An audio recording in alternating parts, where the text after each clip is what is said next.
여러분, 마음의 길을 걷는 도반님들, 오늘 이 귀한 시간에 함께하게 되어 참으로 감사합니다. 지금 이 순간 여러분께서 이 말씀을 듣고 계신다는 것 자체가 큰 인연입니다. 부처님께서 2500년 전에 전하신 가르침이 지금 여러분의 귀에 들리고 있습니다. 이것이 얼마나 소중한 인연입니까? 오늘 제가 여러분과 함께 나누고 싶은 말씀은 금강경에 나오는 8글자입니다. 응무소주 이생기심. 어디에도 머물지 않으면서 그 마음을 낸다는 뜻입니다. 이 8글자는 짧지만 부처님 가르침의 정수가 담겨 있습니다. 이 8글자만 제대로 이해하고 실천해도 우리 인생이 완전히 달라질 수 있습니다. 여러분께서는 지금 어떤 마음으로 이 시간을 맞이하고 계십니까? 혹시 마음이 무겁지는 않으십니까? 어제 있었던 일 때문에 아직도 기분이 좋지 않으신가요? 내일 일어날 일이 걱정되어 불안하신가요? 누군가와의 관계 때문에 마음이 편치 않으신가요? 자신에 대한 불만족 때문에 괴로우신가요? 이 모든 것들이 바로 우리가 무언가에 머물러 있기 때문입니다. 부처님께서는 이것을 집착이라고 하셨습니다. 집착은 우리 인생의 모든 고통의 근원입니다. 우리가 괴로운 이유는 무언가를 잃어서가 아닙니다. 무언가를 가지지 못해서도 아닙니다. 우리가 괴로운 진짜 이유는 무언가에 집착하기 때문입니다. 과거에 집착하고, 미래에 집착하고, 사람에게 집착하고, 생각에 집착합니다. 이 모든 집착이 우리를 묶어두고 괴롭힙니다. 부처님께서 금강경 제10품에서 이렇게 말씀하셨습니다. 응무소주 이생기심. 마땅히 머무는 바 없이 그 마음을 내라. 이 말씀이 무슨 뜻일까요? 머물지 않는다는 것은 무관심하게 사는 것이 아닙니다. 오히려 더욱 깊이 사랑하고 더욱 성실하게 사는 것입니다. 다만 그 결과에 집착하지 않는 것입니다. 최선을 다하되 결과는 부처님께 맡기는 것입니다. 사랑하되 그 사람을 소유하려 하지 않는 것입니다. 살아가되 어떤 것에도 묶이지 않는 것입니다. 이것이 바로 응무소주 이생기심의 참뜻입니다. 그렇다면 우리는 일상에서 어떻게 이것을 실천할 수 있을까요? 지금부터 구체적으로 하나하나 살펴보겠습니다. 첫 번째로 말씀드리고 싶은 것은 과거의 상처를 내려놓는 일입니다. 우리는 과거에 참으로 많이 머뭅니다. 이미 지나간 일을 계속해서 되새김질합니다. 그때 그 사람이 나에게 했던 말, 그때 내가 했던 잘못된 선택, 그때 일어났던 불행한 사건, 이런 것들이 몇 년이 지나도, 때로는 몇십 년이 지나도 우리를 괴롭힙니다. 여러분, 정말 그런 경험 있지 않으십니까? 밤에 잠자리에 누우면 자꾸만 과거 일이 떠오릅니다. 그때 내가 저렇게 말하지 않았더라면, 그때 내가 다르게 행동했더라면, 이런 생각이 꼬리에 꼬리를 물고 이어집니다. 그러다 보면 잠도 오지 않습니다. 아침에 일어나도 피곤합니다. 하루 종일 그 생각이 머릿속을 떠나지 않습니다. 이것이 바로 과거에 머물러 있는 상태입니다. 몇 년 전에 어떤 보살님이 저를 찾아오셨습니다. 72세의 그 보살님은 표정이 참으로 어두웠습니다. 눈에 생기가 없었고 목소리에 힘이 없었습니다. 천천히 말씀을 들어보니 15년 전 일 때문에 괴로워하고 계셨습니다. 15년 전 그분의 남편이 세상을 떠났습니다. 갑작스러운 심장마비였습니다. 그날 아침 남편이 출근하기 전에 부부 싸움을 했다고 합니다. 사소한 일이었습니다. 남편이 방을 어질렀다고 잔소리를 했습니다. 남편은 화가 나서 아무 말 없이 집을 나갔습니다. 그리고 그날 오후 회사에서 쓰러졌습니다. 병원으로 옮겨졌지만 결국 돌아가셨습니다. 보살님은 그 이후로 15년을 후회하며 사셨습니다. 그날 아침 싸우지 않았더라면, 마지막으로 좋은 말을 해줬더라면, 사랑한다고 말했더라면, 이런 생각이 하루도 빠짐없이 그분을 괴롭혔습니다. 밤마다 남편 꿈을 꾸며 울었습니다. 명절 때마다 제사를 지내며 눈물을 흘렸습니다. 친구들을 만나도 즐겁지 않았습니다. 자식들이 잘 되어도 기쁘지 않았습니다. 15년 동안 그렇게 사셨습니다. 건강도 나빠졌습니다. 불면증이 생기고 우울증이 왔습니다. 혈압이 올라가고 당뇨도 생겼습니다. 소화도 잘 안 되고 두통도 자주 왔습니다. 약을 먹어도 별로 효과가 없었습니다. 병원에서는 스트레스 때문이라고 했습니다. 마음의 병이 몸의 병을 만든 것입니다. 그런데 여러분, 중요한 사실이 있습니다. 그분의 남편이 돌아가신 것은 그날 아침 싸움 때문이 아니었습니다. 의사 선생님은 오래전부터 심장에 문제가 있었다고 했습니다. 언제든 이런 일이 일어날 수 있었다고 했습니다. 그날 아침 싸움과는 아무 상관이 없었습니다. 하지만 그 보살님은 15년 동안 자신을 탓하며 살았습니다. 제가 그분께 조심스럽게 여쭤봤습니다. 보살님, 남편분께서 지금 어디 계실까요? 보살님이 눈물을 흘리며 말씀하셨습니다. 극락왕생했다고 믿고 싶어요. 그럼 남편분께서는 지금 평안하시겠네요. 네, 그랬으면 좋겠어요. 그런데 보살님은 15년 동안 평안하지 못하셨습니다. 남편분은 극락에서 편안히 계신데 보살님은 지옥 같은 시간을 보내셨습니다. 보살님, 그것이 남편분께서 바라시는 것일까요? 그 말씀에 보살님이 깜짝 놀라셨습니다. 남편분은 보살님이 행복하기를 바라실 겁니다. 건강하게 오래 사시기를 바라실 겁니다. 자식들 잘 키우고 손주들 보며 즐겁게 사시기를 바라실 겁니다. 그런데 보살님은 15년 동안 후회 속에서 사셨습니다. 그것이 남편분을 위하는 길일까요? 보살님이 한참을 우시더니 말씀하셨습니다. 스님, 제가 잘못 생각하고 있었네요. 남편을 위한다고 생각했는데 사실은 제 죄책감 때문이었어요. 맞습니다. 우리가 과거에 머무는 이유는 대부분 죄책감이나 후회 때문입니다. 하지만 그것이 누구에게 도움이 될까요? 아무에게도 도움이 되지 않습니다. 오히려 우리 자신만 괴롭히고 주변 사람들까지 힘들게 합니다. 부처님께서 법구경 제오품에서 말씀하셨습니다. 원한은 원한으로 그치지 않고 오직 원한 없음으로 그친다. 이것은 영원한 진리이니라. 우리가 과거를 원망하고 후회한다고 해서 과거가 바뀌지 않습니다. 이미 일어난 일은 일어난 일입니다. 그것을 받아들이고 놓아주는 것이 지혜입니다. 저는 그 보살님께 응무소주 이생기심을 알려드렸습니다. 과거의 그 일에 머물지 말라고 했습니다. 대신 지금 이 순간 남편을 위해 좋은 마음을 내라고 했습니다. 남편의 명복을 빌고 자신도 행복하게 살겠다는 마음을 내라고 했습니다. 보살님은 매일 아침 저녁으로 응무소주 이생기심을 외우기 시작하셨습니다. 처음에는 쉽지 않았습니다. 15년 동안 쌓인 후회가 어디 하루아침에 사라지겠습니까? 하지만 보살님은 포기하지 않으셨습니다. 그날 아침 일이 생각날 때마다 응무소주를 외우셨습니다. 머물지 않겠다, 머물지 않겠다고 다짐하셨습니다. 그리고 남편을 위해 기도하셨습니다. 당신 극락왕생 하셨죠? 저도 이제 행복하게 살겠습니다. 당신이 바라시는 대로 살겠습니다. 이렇게 기도하셨습니다. 한 달이 지나고 두 달이 지났습니다. 조금씩 변화가 일어나기 시작했습니다. 아침에 일어날 때 마음이 조금 가벼워졌습니다. 밤에 잠을 좀 더 편하게 주무시게 되었습니다. 친구들을 만났을 때 웃을 수 있게 되었습니다. 석 달이 지났을 때 그 보살님이 저를 찾아오셨습니다. 얼굴이 완전히 달라져 있었습니다.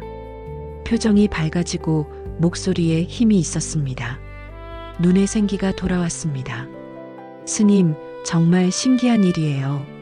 15년 동안 그 무거운 짐을 지고 살았는데 이제 좀 내려놓은 것 같아요.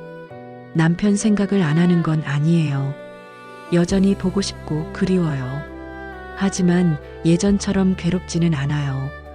그날 아침 일도 이제는 담담하게 받아들일 수 있어요. 그리고 남편이 제가 행복하기를 바란다는 걸 이제는 알아요.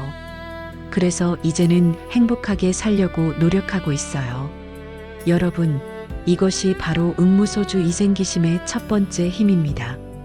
우리가 과거에 머물지 않을 때 현재가 살아납니다. 과거를 놓아줄 때 미래가 열립니다.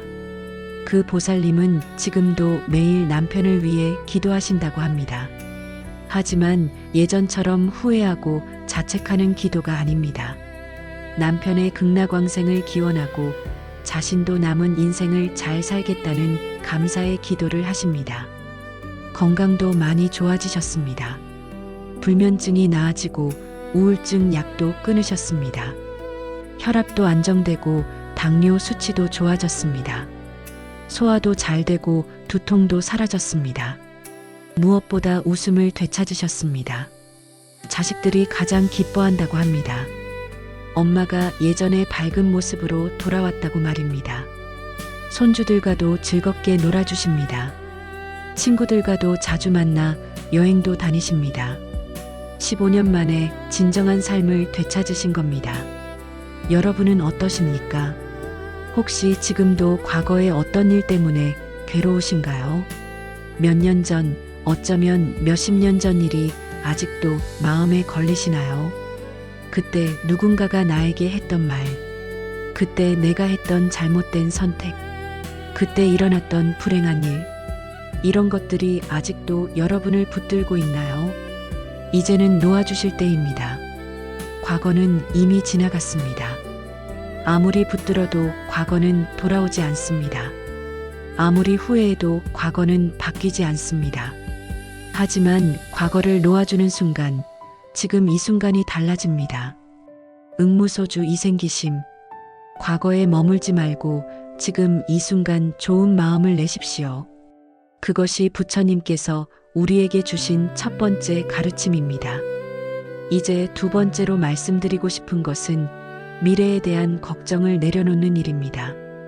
우리는 과거만큼이나 미래에도 많이 머뭅니다. 아직 일어나지도 않은 일을 걱정하며 불안해합니다. 내일 어떻게 될까? 다음 주에 무슨 일이 생길까? 내년은 어떻게 될까? 10년 후에는 어떻게 될까? 이런 걱정들이 끝이 없습니다. 특히 나이가 들수록 걱정이 많아집니다. 건강은 어떻게 될까? 돈은 충분할까? 자식들은 잘 살까? 손주들은 잘 자랄까? 내가 아프면 누가 돌봐줄까? 내가 죽고 나면 자식들은 어떻게 될까? 이런 걱정들이 하루도 쉬지 않고 우리를 괴롭힙니다. 여러분, 정말 그렇지 않으십니까? 아침에 눈을 뜨면 벌써 걱정이 시작됩니다. 오늘 할 일을 생각하면 벌써 피곤합니다. 내일 일을 생각하면 불안합니다. 다음 주 일을 생각하면 두렵습니다. 이렇게 항상 미래를 걱정하며 살아갑니다. 그런데 신기한 것이 있습니다. 우리가 걱정하는 일의 대부분은 실제로 일어나지 않습니다. 어떤 연구에 따르면 우리가 걱정하는 일의 90%는 일어나지 않는다고 합니다. 그런데도 우리는 계속 걱정합니다. 일어나지도 않을 일을 미리 걱정하며 현재를 불안하게 보냅니다. 작년에 어떤 보살님이 상담을 요청하셨습니다. 65세의 그 보살님은 아들 걱정으로 잠을 못 이루신다고 했습니다. 아들이 38살인데 아직 결혼을 하지 않았습니다. 보살님은 온갖 걱정을 다 하셨습니다. 이 아이가 결혼을 못하면 어떡하지? 평생 혼자 살면 어떡하지? 나이 들어서 외로우면 어떡하지? 아프면 누가 돌봐주지? 내가 죽고 나면 이 아이는 어떻게 살지? 이런 걱정이 끝이 없었습니다. 그 걱정 때문에 아들을 만날 때마다 결혼 이야기만 꺼냈다고 합니다. 언제 결혼할 거니? 소개팅 좀 해봐라. 주변에 좋은 사람 없니? 결혼 정년기가 지나가고 있어. 나중에 후회하지 마라. 이런 말을 반복했습니다. 그랬더니 아들이 점점 어머니를 피하기 시작했습니다. 전화도 잘 받지 않았습니다. 집에도 잘 오지 않았습니다. 명절에도 일이 있다며 오지 않을 때가 있었습니다. 보살님은 더욱 불안해지셨습니다. 아들이 나를 피하는구나. 아들과의 관계마저 나빠지는구나. 이제 정말 큰일 났구나. 그렇게 생각하니 더 조급해지고 더 걱정이 커졌습니다. 저는 그 보살님께 천천히 여쭤봤습니다. 보살님, 아드님은 지금 무슨 일을 하고 계십니까? 회사에 다녀요. 중견기업에서 과장으로 일하고 있어요. 일은 잘하고 계십니까? 네, 능력을 인정받아서 최근에 승진도 했어요. 건강은 어떻습니까? 건강해요. 운동도 꾸준히 하고요. 혼자 사는데 불편함은 없습니까? 아니요. 혼자서도 잘 살아요. 요리도 잘하고 집안 정리도 잘해요. 친구들도 많고 취미생활도 즐기고요. 그럼 아드님은 지금 잘 살고 계시네요. 네, 그런 것 같기는 한데요. 그런데 왜 걱정하십니까? 결혼을 안 해서요. 아드님이 결혼하고 싶어 합니까? 글쎄요, 아직은 아닌 것 같아요. 일에 집중하고 싶대요. 자기 인생을 즐기고 싶대요. 그럼 아드님은 지금 자기 인생을 자기가 원하는 대로 살고 계시네요. 그런데 왜 보살님이 걱정하십니까? 보살님이 한참을 생각하시더니 말씀하셨습니다. 스님, 제가 잘못 생각하고 있었나 봐요. 아들은 지금 행복한데 제가 불행하게 만들려고 했네요. 제 기준으로 아들을 판단하고 있었어요. 여러분, 여기에 중요한 깨달음이 있습니다. 우리는 자식을 위한다고 하면서 사실은 자식을 힘들게 합니다. 자식의 행복을 바란다고 하면서 사실은 우리 기준의 행복을 강요합니다. 자식이 결혼해야 행복하다고 생각합니다. 자식이 좋은 직장에 다녀야 행복하다고 생각합니다. 자식이 큰 집에 살아야 행복하다고 생각합니다. 하지만 그것은 우리 생각일 뿐입니다. 자식에게는 자식만의 행복이 있습니다. 자식에게는 자식만의 인생이 있습니다.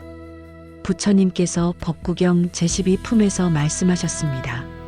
자기 자신이야말로 자기의 의지처이니 남이 어찌 의지처가 되겠는가. 우리 자식들도 마찬가지입니다. 그들 인생의 주인은 그들 자신입니다. 우리가 아무리 걱정하고 간섭해도 그들 인생을 대신 살아줄 수는 없습니다. 오히려 우리의 과도한 걱정이 그들을 더 힘들게 만들 수 있습니다. 저는 그 보살님께 응무소주 이생기심을 알려드렸습니다. 미래에 대한 걱정에 머물지 말라고 했습니다. 아직 일어나지도 않은 일을 미리 걱정하지 말라고 했습니다. 대신 지금 아들을 믿는 마음을 내라고 했습니다. 아들이 자기 인생을 지혜롭게 잘 살아갈 거라고 믿으라고 했습니다. 그리고 그 믿음을 기도로 표현하라고 했습니다. 보살님은 처음에 이해하기 어려워하셨습니다. 걱정하지 말라니 그게 어머니로서 가능한 일이냐고 하셨습니다. 그래서 이렇게 설명드렸습니다. 걱정이 일어나는 것 자체는 자연스러운 일입니다. 어머니의 마음이니까요. 자식 걱정하는 게 당연합니다. 하지만 그 걱정에 머물러 있을 필요는 없습니다. 걱정이 올라오면 아, 지금 걱정이 되는구나 하고 알아차리십시오. 그리고 응무소주, 이 걱정에 머물지 않겠다고 하십시오. 대신 아들이 잘 살 거라는 믿음의 마음을 내십시오. 아들이 자기 길을 지혜롭게 찾아갈 거라고 믿으십시오. 그리고 그것을 기도로 표현하십시오. 보살님은 이 말씀을 마음에 새기고 실천하기 시작하셨습니다. 매일 아침 일어나서 응무소주 이생기심을 외우셨습니다. 아들에 대한 걱정이 올라올 때마다 응무소주를 외우셨습니다. 그리고 아들을 위해 기도하셨습니다. 하지만 예전처럼 빨리 결혼해라, 이렇게 저렇게 해라 하는 조급한 기도가 아니었습니다. 아들이 건강하고 행복하기를 바라는 기도였습니다. 아들이 자기 길을 잘 찾아가기를 바라는 기도였습니다. 아들이 언젠가 좋은 인연을 만나기를 바라는 기도였습니다. 하지만 그것이 언제가 되든 아들이 선택하는 때가 가장 좋은 때라고 믿는 기도였습니다. 그리고 아들과의 관계도 바꾸기 시작하셨습니다. 아들에게 전화할 때도 결혼 얘기는 꺼내지 않았습니다. 대신 요즘 어떻게 지내니? 일은 잘 되고 있니? 건강은 괜찮니? 이런 이야기만 했습니다. 아들을 만났을 때도 이것저것 참견하지 않았습니다. 그냥 맛있는 것 먹고 편하게 이야기를 나눴습니다. 아들이 하고 싶은 이야기를 들어주었습니다. 조언을 구할 때만 조심스럽게 의견을 말씀드렸습니다. 처음에는 익숙하지 않았습니다. 입에서 결혼 얘기가 튀어나올 것 같았습니다. 하지만 그럴 때마다 응무소주를 속으로 외우셨습니다. 한 달이 지나고 두 달이 지났습니다. 신기한 변화가 일어나기 시작했습니다. 아들이 먼저 전화를 자주 하기 시작했습니다. 엄마, 오늘 무슨 일 있었는지 얘기 좀 들어줄래요? 이렇게 전화하는 날이 많아졌습니다. 주말에도 집에 자주 왔습니다. 그냥 엄마 얼굴 보고 싶어서 왔다고 했습니다. 보살님과 이야기하는 시간이 길어졌습니다. 회사 일, 친구 일, 여러 가지 이야기를 편하게 나눴습니다. 석 달이 지났을 때 아들이 말했습니다. 엄마, 요즘 달라지신 것 같아요. 예전에는 만날 때마다 결혼 얘기만 하셔서 솔직히 부담스러웠어요.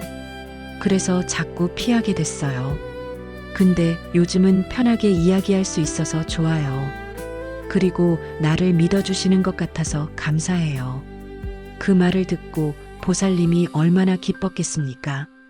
그리고 6개월이 지났을 때 아들이 말했습니다. 엄마, 사실 요즘 괜찮은 사람을 만나고 있어요.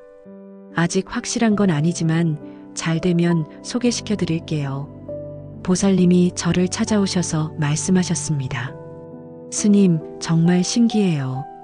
제가 조급하게 재촉할 때는 아들이 오히려 더 멀어졌어요.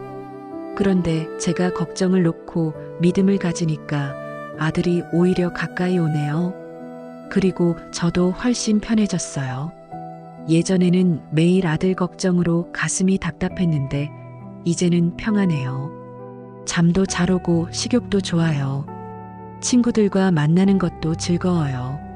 아들 때문에 제 인생을 못 살았는데 이제는 제 인생도 살고 있어요. 여러분, 이것이 바로 응무소주 이생기심의 두 번째 힘입니다.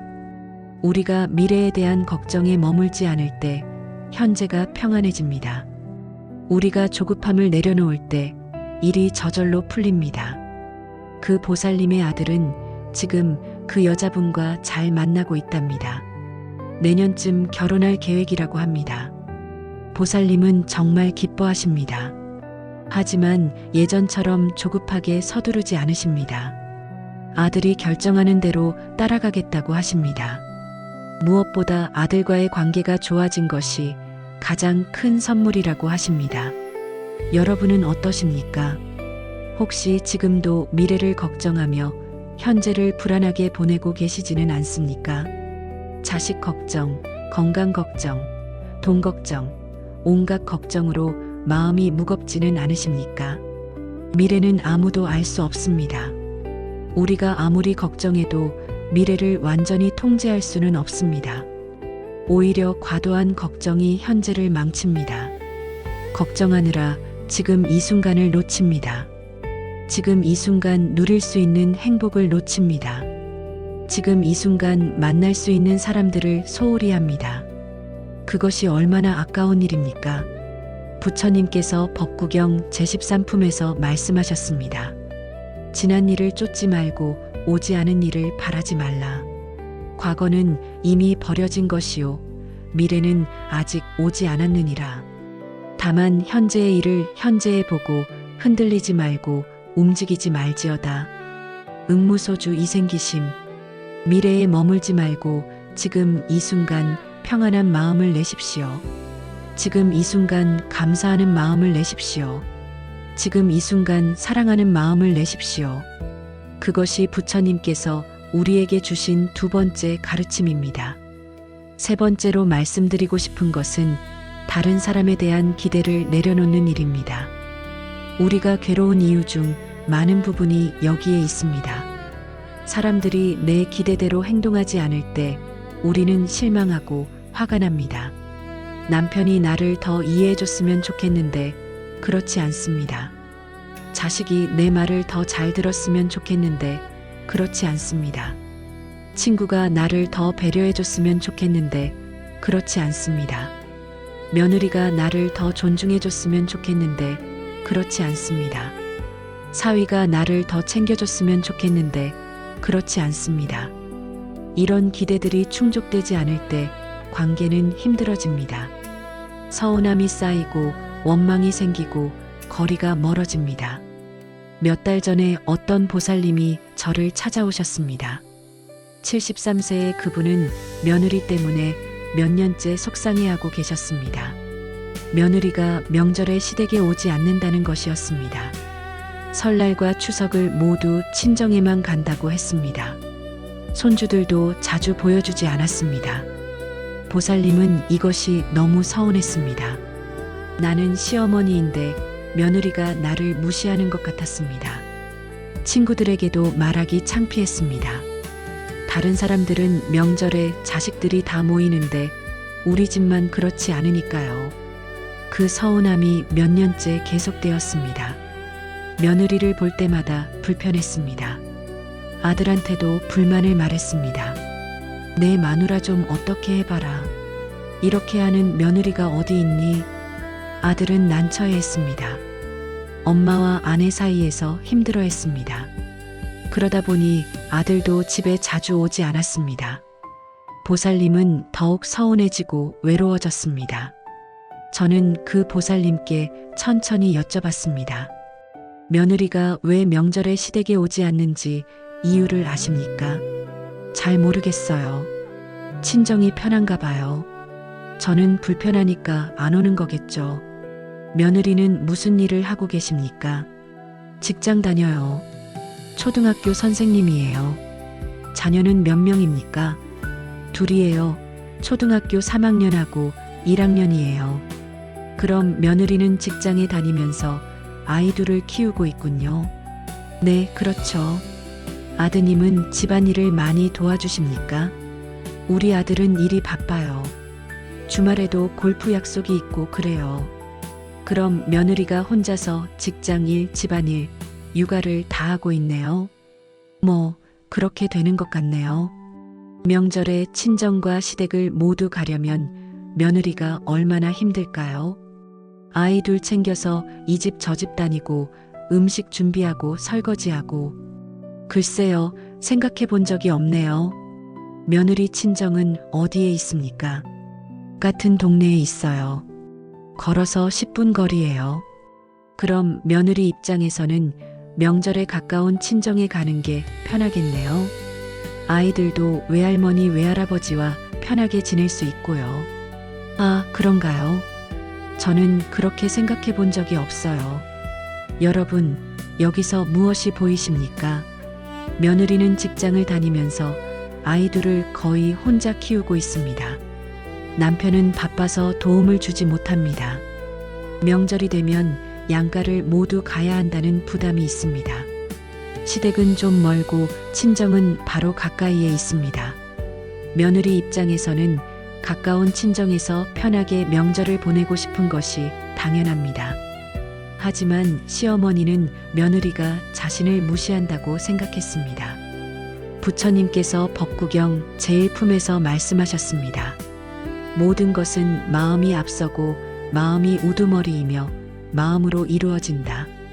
우리가 보는 세상은 우리 마음이 만들어낸 것입니다. 며느리가 오지 않는 이유를 시어머니는 자신을 무시해서라고 해석했습니다. 하지만 실제로는 며느리가 힘들어서였을 수 있습니다. 같은 상황을 전혀 다르게 해석한 것입니다. 저는 그 보살님께 조심스럽게 말씀드렸습니다. 혹시 며느리가 힘들어서 그런 것은 아닐까요? 명절에 이 집 저 집 다니는 것이 며느리에게는 큰 부담일 수 있습니다. 특히 아이 둘을 데리고 다니면 더 힘듭니다. 보살님도 옛날에 시댁 다닐 때 힘들지 않으셨습니까? 보살님이 깜짝 놀라시며 말씀하셨습니다. 맞아요. 저도 옛날에 정말 힘들었어요. 명절만 되면 스트레스였어요. 아이들 챙겨서 시댁 가서 음식 준비하고 설거지하고 시어머니 눈치 보느라 정말 힘들었어요. 그래서 명절이 끝나면 항상 몸살이 났어요. 그렇죠. 보살님도 그렇게 힘드셨잖아요. 며느리도 지금 그렇게 힘들 수 있어요. 보살님이 한참을 생각하시더니 눈물을 흘리셨습니다. 스님, 제가 정말 이기적이었네요. 제 서운함만 생각했지 며느리 입장은 전혀 생각하지 못했어요. 제가 시집살이 할 때 그렇게 힘들었으면서 왜 며느리 마음을 몰라줬을까요? 저는 보살님께 응무소주 이생기심을 알려드렸습니다. 며느리가 이렇게 해야 한다는 기대에 머물지 말라고 했습니다. 며느리가 명절에 꼭 와야 한다는 생각에 머물지 말라고 했습니다. 대신 며느리를 이해하고 배려하는 마음을 내라고 했습니다. 며느리가 편한 대로 하도록 허락하는 마음을 내라고 했습니다. 보살님은 처음에는 쉽지 않다고 하셨습니다. 몇 년 동안 쌓인 서운함이 어디 쉽게 사라지겠냐고 하셨습니다. 하지만 매일 응무소주 이생기심을 외우며 연습하기로 하셨습니다. 며느리에 대한 기대가 올라올 때마다 그것에 머물지 않으려 애쓰셨습니다. 그리고 며느리의 입장을 이해하려고 노력하셨습니다. 직장일에 육아에 집안일까지 혼자 다하는 며느리, 남편의 도움도 별로 없이 힘들게 사는 며느리. 그렇게 생각하니 며느리가 안쓰러워졌습니다. 추석이 다가왔습니다. 이번에도 며느리가 친정에만 간다고 연락이 왔습니다. 예전 같으면 화가 났을 텐데 이번에는 달랐습니다. 보살님이 며느리에게 전화를 하셨습니다. 그리고 이렇게 말씀하셨습니다. 괜찮아. 일도 하고 애들도 키우느라 힘들지. 명절에 여기저기 다니면 더 피곤할 거야. 친정 가까우니까 거기서 편하게 지내. 우리는 다음에 시간 날 때 봐도 돼. 며느리가 전화기 너머로 울었답니다. 어머니, 정말 죄송해요. 사실 명절이 정말 부담스러웠어요. 양가를 다 가려면 애들도 힘들어하고 저도 지쳐요. 그런데 말씀드리기가 어려웠어요. 이해해 주셔서 정말 감사해요. 다음 주에 평일에 한번 들를게요. 그때 애들하고 같이 갈게요. 그 뒤로 관계가 완전히 달라졌습니다. 며느리가 명절이 아닌 평일에 자주 들렀습니다. 아이들도 데리고 왔습니다. 전화도 자주 했습니다. 보살님이 아플 때는 며느리가 병원에 모시고 갔습니다. 보살님이 기대를 내려놓으니 며느리가 오히려 더 가까이 온 것입니다. 지금은 명절에도 가끔 시댁에 온답니다. 하지만 보살님은 억지로 오라고 하지 않으십니다.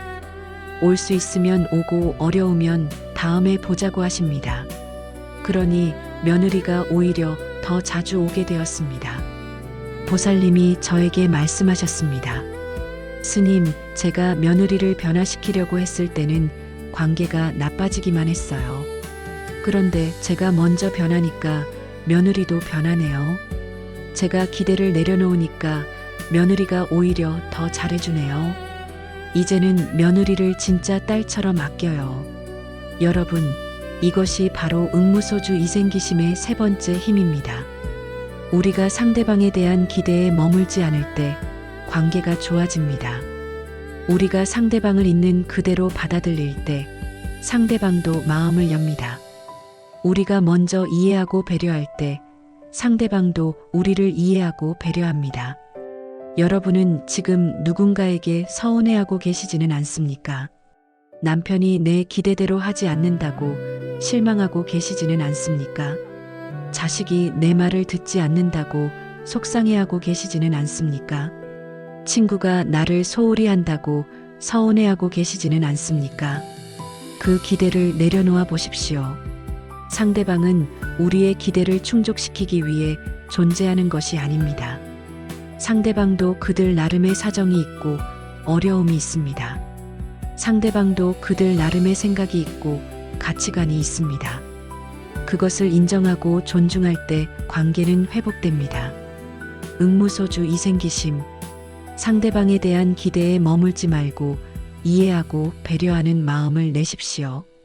그것이 부처님께서 우리에게 주신 세 번째 가르침입니다. 네 번째로 말씀드리고 싶은 것은 자신에 대한 집착을 내려놓는 일입니다. 이것이 가장 어렵고도 가장 중요한 가르침입니다. 우리는 나라는 존재에 가장 강하게 집착합니다. 내가 옳아야 하고, 내가 인정받아야 하고, 내가 특별해야 합니다. 이런 집착 때문에 우리는 끊임없이 다른 사람과 비교하고 경쟁합니다. 저 사람보다 내가 낫다, 내가 못하다. 저 사람은 인정받는데 나는 왜 인정받지 못할까? 저 사람은 성공했는데 나는 왜 이 모양일까? 이런 생각들이 우리를 괴롭힙니다. 특히 나이가 들면서 이런 생각이 더 심해집니다. 젊었을 때의 내가 아니라는 것에 괴로워합니다. 건강했을 때의 내가 아니라는 것에 슬퍼합니다. 일할 때의 내가 아니라는 것에 우울해합니다.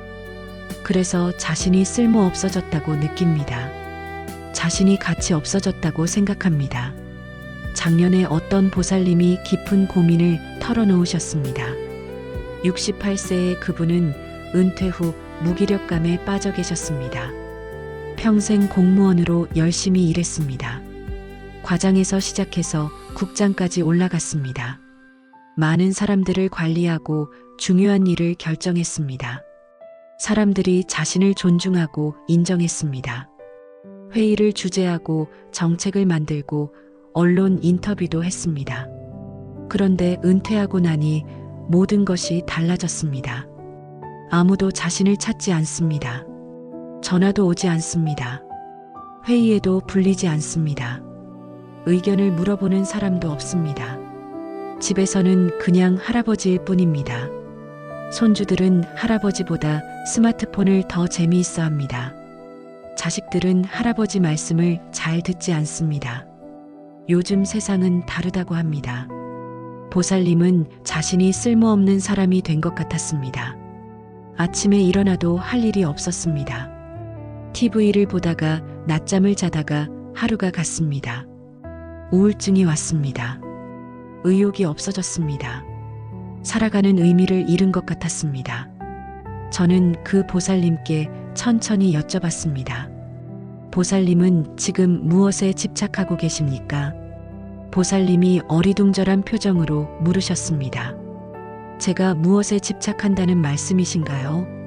국장이었던 자신, 인정받던 자신, 중요한 사람이었던 자신에게 집착하고 계십니다.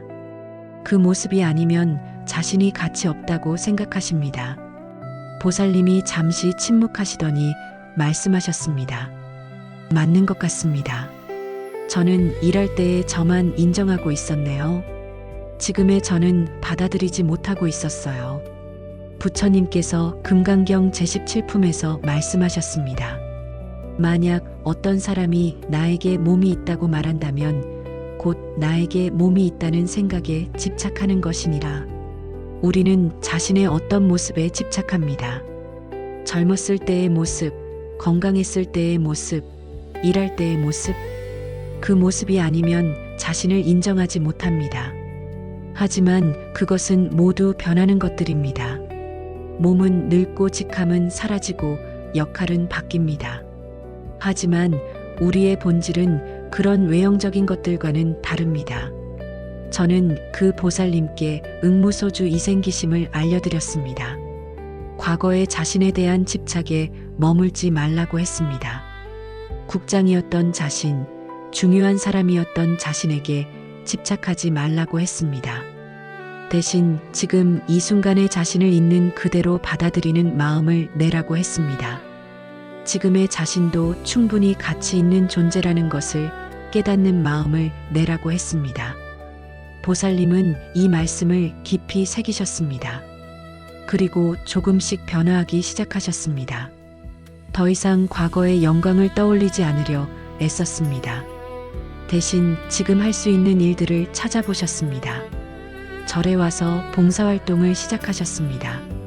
처음에는 아주 간단한 일부터 했습니다.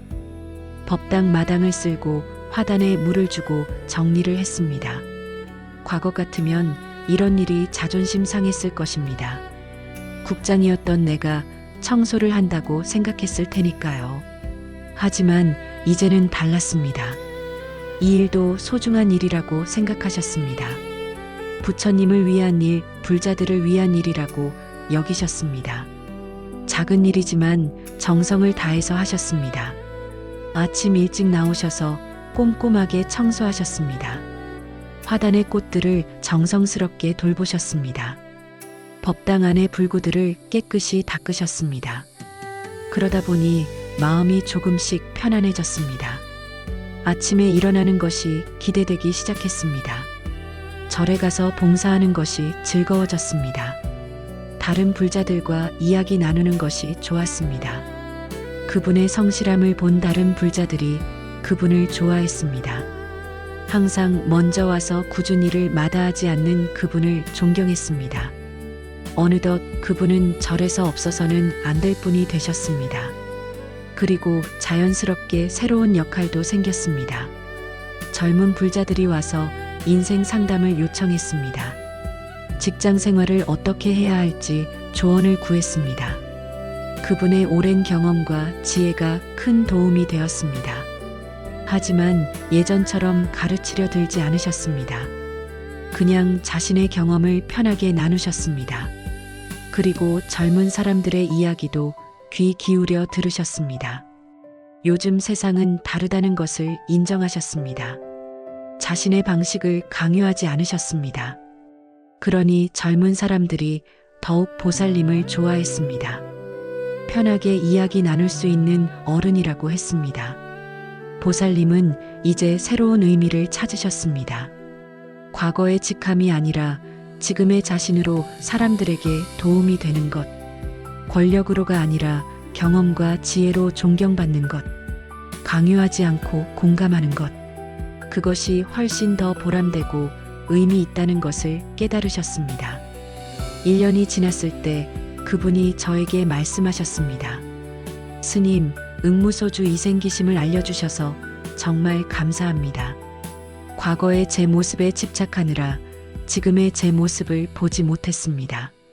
국장이었던 제 모습만 인정하느라 지금의 제 모습을 부정했습니다. 그런데 지금 생각해보니 지금이 오히려 더 행복한 것 같습니다. 과거에는 권력과 인정을 위해 살았다면 지금은 진심으로 사람들을 돕고 있습니다. 과거에는 남들의 평가가 중요했다면 지금은 제 마음의 평안이 중요합니다. 과거에는 경쟁하고 비교했다면 지금은 감사하고 나눕니다. 지금이 훨씬 더 자유롭고 행복합니다. 여러분, 이것이 바로 응무소주 이생기심의 네 번째 힘입니다. 우리가 자신의 어떤 모습에 대한 집착에서 벗어날 때 진정한 자유를 얻습니다. 우리가 자신을 있는 그대로 받아들일 때 진정한 평안을 얻습니다. 과거의 자신이나 미래의 자신이 아니라 지금 이 순간의 자신을 사랑할 때 진정한 행복을 얻습니다. 여러분은 지금 자신의 어떤 모습에 집착하고 계십니까? 젊었을 때의 모습입니까? 건강했을 때의 모습입니까? 일할 때의 모습입니까? 아름다웠을 때의 모습입니까? 그 모습이 아니면 자신이 가치 없다고 생각하십니까? 그것은 사실이 아닙니다. 여러분은 어떤 모습이든 귀한 존재입니다. 젊든 늙든 건강하든 아프든 일하든 은퇴했든 아름답든 그렇지 않든 성공했든 실패했든 여러분의 가치는 그런 외형적인 것들로 결정되지 않습니다. 여러분은 존재 자체로 이미 소중합니다. 부처님께서 법화경에서 말씀하셨습니다. 모든 중생은 다 부처의 성품을 가지고 있느니라. 여러분도 부처님과 같은 본성을 가지고 있습니다.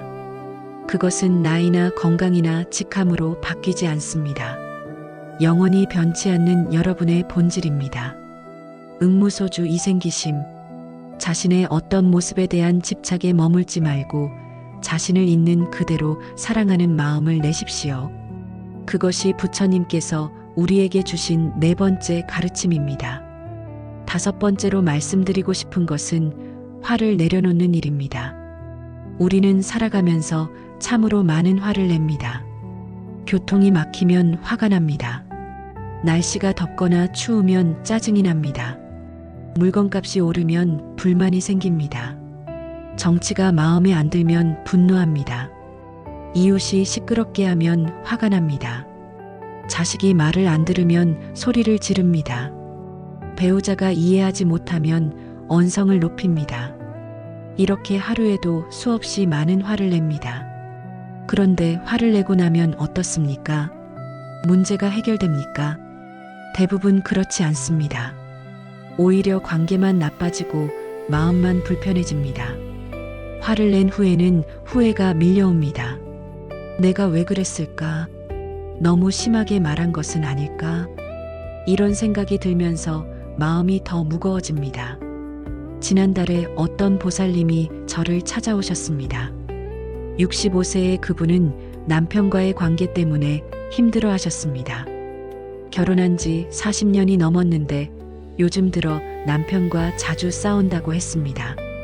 작은 일에도 화가 치밀어 올라 소리를 지르게 된다고 했습니다. 어제도 아침부터 크게 싸웠다고 하셨습니다. 남편이 양말을 벗어서 아무렇게나 놔뒀습니다. 예전 같으면 그냥 주워서 빨래 바구니에 넣었을 텐데 이번에는 참을 수가 없었답니다. 40년을 살았는데 아직도 양말 하나 제대로 못 벗어놓냐고 소리를 질렀습니다. 남편도 맞받아쳤습니다.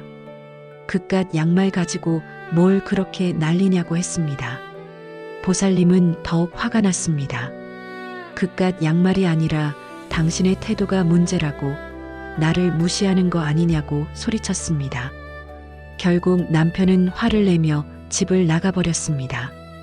보살님은 혼자 남아 화가 났지만 동시에 속상했습니다. 내가 왜 이러나, 양말 때문에 이렇게까지 싸울 일인가 싶었습니다. 하지만 화는 쉽게 가라앉지 않았습니다. 온종일 그 일이 머릿속을 떠나지 않았습니다. 저녁에 남편이 돌아왔지만 서로 말을 하지 않았습니다. 며칠째 냉전이 계속되었습니다. 보살님은 이런 일이 요즘 너무 자주 반복된다고 하셨습니다. 예전에는 이렇지 않았는데 나이가 들수록 참을성이 없어진다고 하셨습니다. 작은 일에도 화가 폭발하듯 올라온다고 하셨습니다. 그리고 화를 낸 후에는 항상 후회하고 자책한다고 하셨습니다. 저는 그 보살님께 천천히 여쭤봤습니다. 보살님, 양말이 문제였습니까? 아니면 다른 것이 문제였습니까? 보살님이 한참을 생각하시더니 말씀하셨습니다. 사실 양말은 별것 아니에요. 그런데 그 순간 갑자기 화가 치밀어 올랐어요. 왜 그랬을까요? 혹시 최근에 다른 스트레스가 있으셨습니까? 보살님이 고개를 끄덕이셨습니다. 사실 며칠 전에 딸한테서 전화가 왔어요. 애들 교육비가 부족하다고 도와달라고 했어요. 또 돈 이야기예요. 작년에도 도와줬는데 또 달라고 하니 속상했어요. 하지만 딸한테는 화를 낼 수가 없었어요. 그래서 그냥 알았다고 했어요. 그런데 그 마음이 계속 불편했나 봐요. 그러다가 남편이 양말을 아무렇게나 놔둔 걸 보니까 갑자기 화가 터진 거예요. 여러분, 여기에 중요한 깨달음이 있습니다. 우리가 화를 내는 진짜 이유는 눈앞에 그 일이 아닐 때가 많습니다. 다른 곳에서 쌓인 스트레스가 엉뚱한 곳에서 폭발하는 겁니다. 부처님께서 법구경 제17품에서 말씀하셨습니다. 화를 이기는 자는 싸움에서 이기는 자보다 낫느니라. 화는 우리 자신을 가장 먼저 해칩니다. 화를 낼 때 우리 몸에서는 스트레스 호르몬이 분비됩니다. 혈압이 올라가고 심장 박동이 빨라집니다. 면역력이 떨어지고 소화가 안 됩니다. 잠을 못 자고 두통이 생깁니다. 화는 독약을 먹는 것과 같습니다. 그 독약이 상대방을 해치는 게 아니라 나를 해칩니다. 저는 그 보살님께 응무소주 이생기심을 알려드렸습니다. 화가 일어날 때 그 화에 머물지 말라고 했습니다. 화가 올라오는 것은 자연스러운 일입니다. 하지만 그 화를 붙들고 있을 필요는 없습니다. 화가 올라오면 먼저 깊게 숨을 쉬십시오. 하나, 둘, 셋 세면서 천천히 들이마시고 하나, 둘, 셋 세면서 천천히 내쉬십시오. 이것을 3번 반복하십시오. 그리고 응무소주 이생기심을 외우십시오. 이 화에 머물지 않겠다. 이 화에 머물지 않겠다. 이 화에 머물지 않겠다. 그리고 잠시 그 자리를 떠나십시오. 화장실에 가도 좋고 밖에 나가도 좋습니다. 마음을 가라앉힐 시간을 가지십시오. 보살님은 이 방법을 실천하기 시작하셨습니다. 처음에는 쉽지 않았습니다. 화가 올라오면 이성적으로 생각하기가 어려웠습니다. 하지만 계속 연습하셨습니다. 어느 날 또 남편과 다툴 뻔한 일이 있었답니다. 남편이 또 뭔가를 제자리에 두지 않았습니다. 화가 치밀어 올랐습니다. 하지만 이번에는 달랐습니다. 보살님이 깊게 숨을 쉬셨습니다. 응무소주 이생기심을 속으로 외우셨습니다. 그리고 잠시 화장실에 가서 마음을 가라앉히셨습니다. 몇 분 후 나왔을 때는 화가 많이 가라앉아 있었습니다. 여보, 이거 여기 놔두면 치우기 힘든데 다음부터는 제자리에 둬줄래요? 이렇게 차분하게 말할 수 있었답니다. 남편도 놀라며 미안하다고 했답니다. 그날 이후로 부부싸움이 많이 줄었다고 합니다. 보살님이 화를 조절하는 방법을 배우시니까 남편도 조심하게 되었답니다. 무엇보다 보살님 자신이 훨씬 편해졌다고 합니다. 예전에는 화를 낸 후에 하루 종일 기분이 나빴는데 이제는 그렇지 않다고 합니다. 여러분은 어떠십니까? 요즘 화를 자주 내시지는 않습니까? 작은 일에도 짜증이 나고 참을성이 없어지지는 않으셨습니까? 나이가 들수록 화를 조절하기 어려워진다고 느끼시지는 않습니까? 응무소주 이생기심, 화에 머물지 말고 평온한 마음을 내십시오. 그것이 부처님께서 우리에게 주신 5번째 가르침입니다. 지금까지 5가지를 말씀드렸습니다. 첫째, 과거의 상처를 내려놓는 것. 둘째, 미래에 대한 걱정을 내려놓는 것. 셋째, 다른 사람에 대한 기대를 내려놓는 것. 넷째, 자신에 대한 집착을 내려놓는 것. 다섯째, 화를 내려놓는 것. 이 모든 것이 응무소주 이생기심의 실천입니다. 머물지 않는다는 것, 그것이 핵심입니다. 과거에 머물지 않고, 미래에 머물지 않고, 기대에 머물지 않고, 집착에 머물지 않고, 화에 머물지 않는 것. 그리고 그 대신 자비로운 마음을 내는 것. 이해하는 마음, 용서하는 마음, 사랑하는 마음, 감사하는 마음, 평온한 마음을 내는 것. 그것이 바로 이생기심입니다.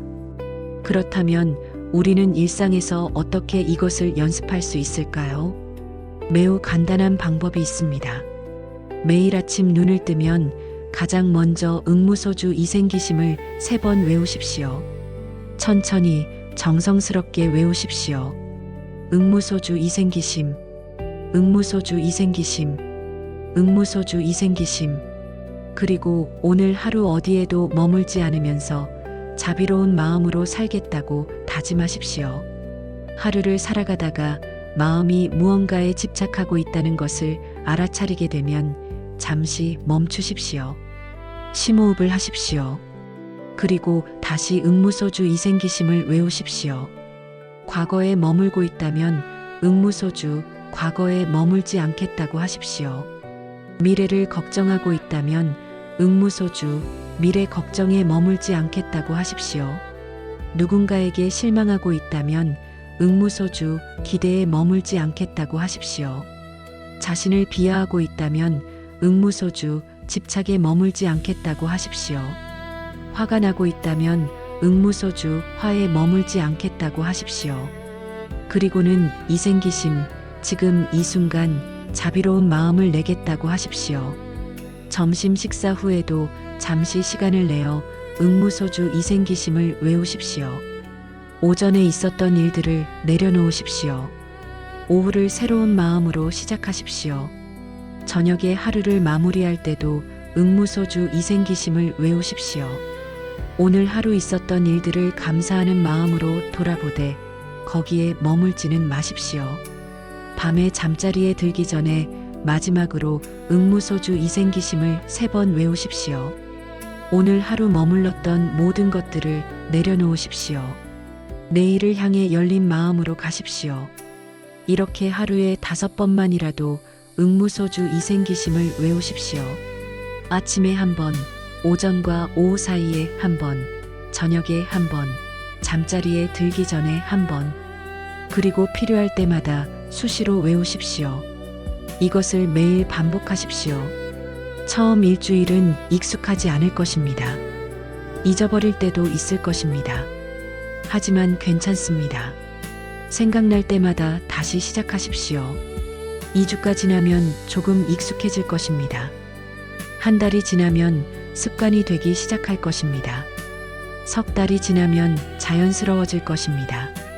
6개월이 지나면 삶이 달라지는 것을 느끼실 것입니다. 마음이 가벼워지는 것을 느끼실 것입니다. 잠을 더 편하게 주무시게 될 것입니다. 사람들과의 관계가 좋아지는 것을 느끼실 것입니다. 화를 덜 내게 될 것입니다. 불안이 줄어들 것입니다. 감사하는 마음이 커질 것입니다. 이 모든 것이 응무소주 이생기심의 선물입니다. 부처님께서는 금강경에서 이렇게 말씀하셨습니다. 만약 선남자 선여인이 이 경전을 받아 지니고 읽고 외우면 그 복덕이 한량없느니라. 응무소주 이생기심은 금강경의 핵심입니다. 이 8글자만 제대로 이해하고 실천해도 우리 삶은 완전히 달라집니다. 여러분께 간곡히 부탁드립니다. 이 8글자를 잊지 마십시오. 마음속 깊이 새기십시오. 매일매일 실천하십시오. 그리고 주변 사람들에게도 알려주십시오. 힘들어하는 가족이 있으면 응무소주 이생기심을 알려주십시오. 걱정에 쌓인 친구가 있으면 응무소주 이생기심을 함께 외우십시오. 괴로워하는 이웃이 있으면 응무소주 이생기심을 전해주십시오. 이 가르침이 더 많은 사람들에게 전해질수록 이 세상은 더 평화로워질 것입니다.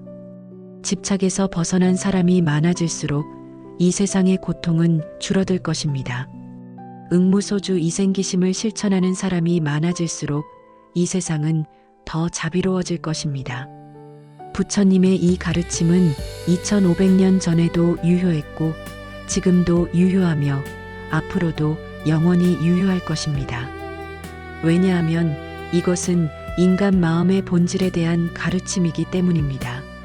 시대가 바뀌어도 기술이 발전해도 인간의 마음은 크게 변하지 않습니다. 예나 지금이나 사람들은 집착 때문에 괴로워합니다. 예나 지금이나 사람들은 놓지 못해서 힘들어합니다.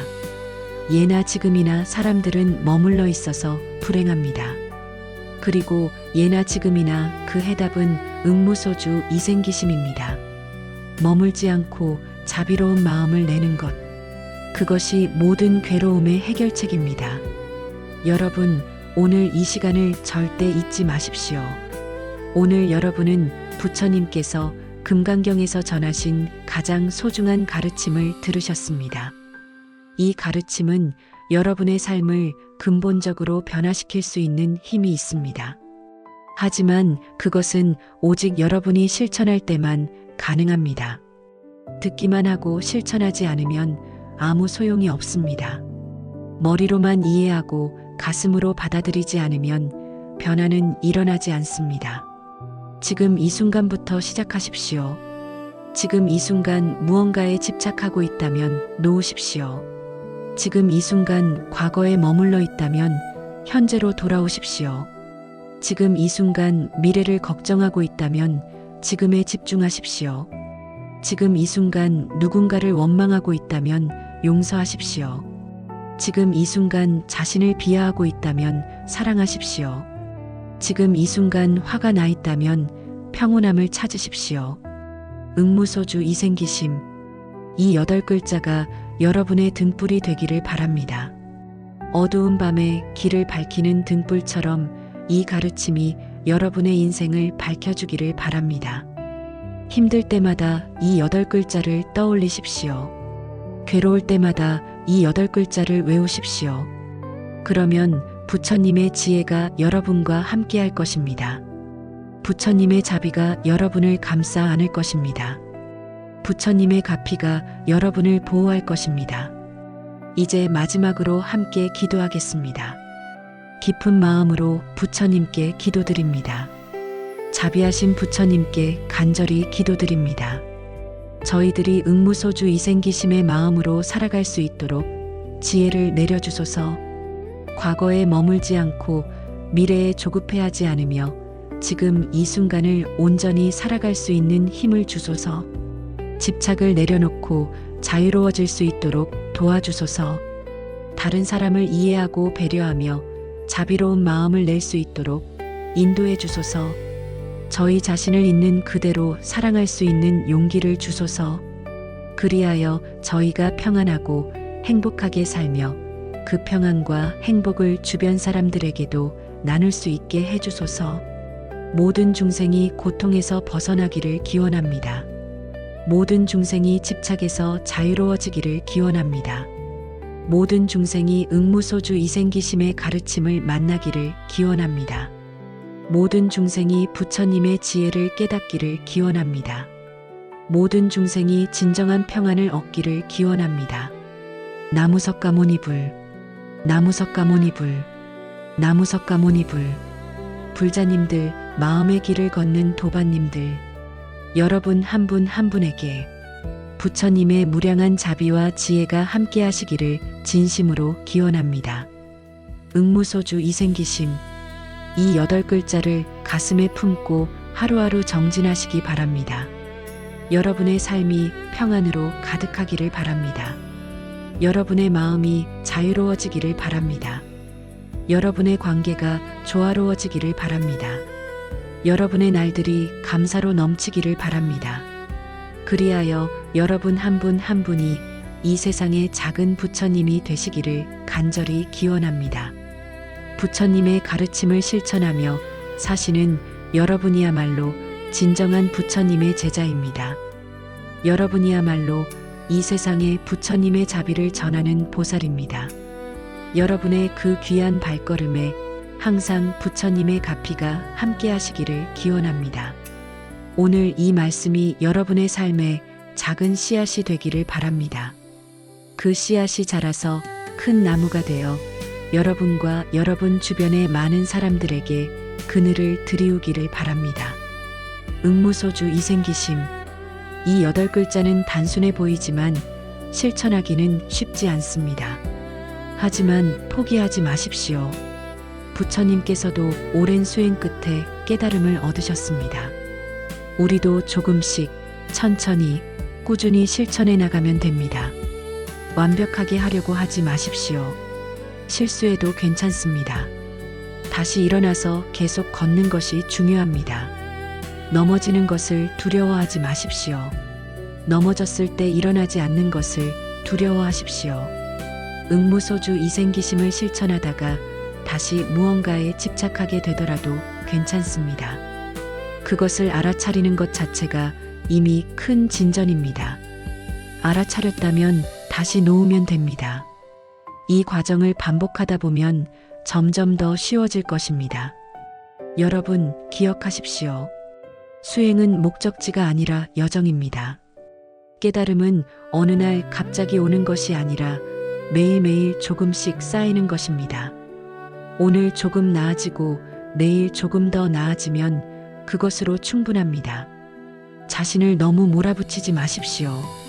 자신에게 너무 엄격하지 마십시오. 자비로운 마음은 다른 사람에게만이 아니라 자신에게도 베풀어야 합니다. 자신의 부족함을 인정하고 그것을 사랑하십시오. 그것이 진정한 응무소주 이생기심입니다.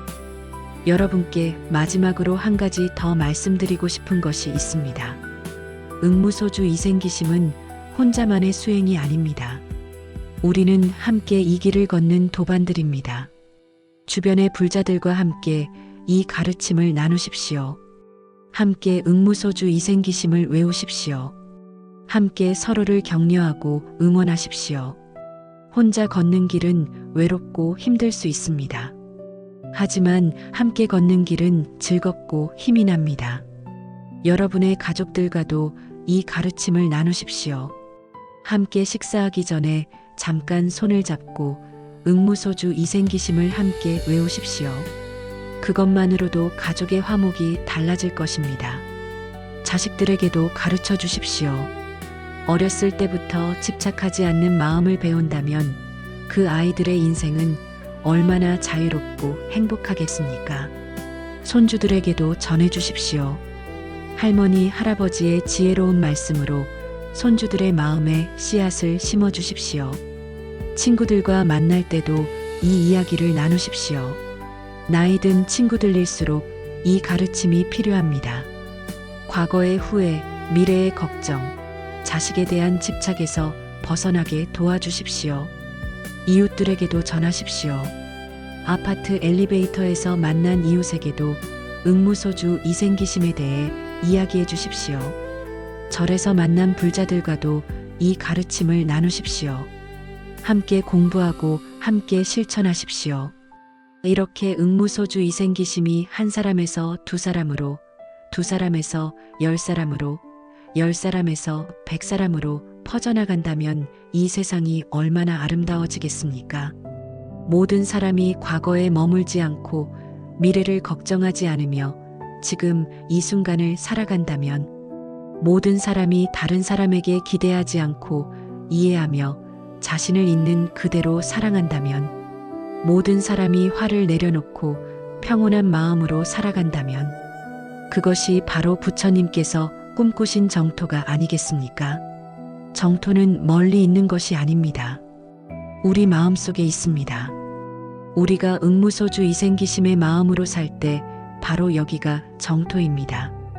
여러분, 지금 이 순간을 기억하십시오. 오늘 이 순간 여러분은 부처님의 가장 깊은 가르침을 들었습니다. 이것은 단순한 지식이 아닙니다. 삶을 변화시키는 지혜입니다.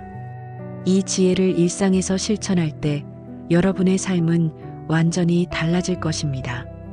응무소주 이생기심, 이 8글자를 새긴 종이를 지갑에 넣고 다니십시오. 휴대폰 배경화면으로 설정하십시오. 침대 머리맡에 붙여두십시오. 화장실 거울에 붙여두십시오. 냉장고에 붙여두십시오. 어디든 자주 보이는 곳에 붙여두고 수시로 외우십시오. 처음에는 의식적으로 외워야 하지만 시간이 지나면 자연스럽게 나올 것입니다. 힘든 일이 생겼을 때 자동으로 응무소주 이생기심이 떠오를 것입니다. 누군가와 다툴 뻔할 때 응무소주 이생기심이 생각날 것입니다. 과거를 후회하거나 미래를 걱정할 때 응무소주 이생기심이 마음을 일깨울 것입니다. 그것이 바로 이 가르침이 여러분의 것이 된다는 의미입니다.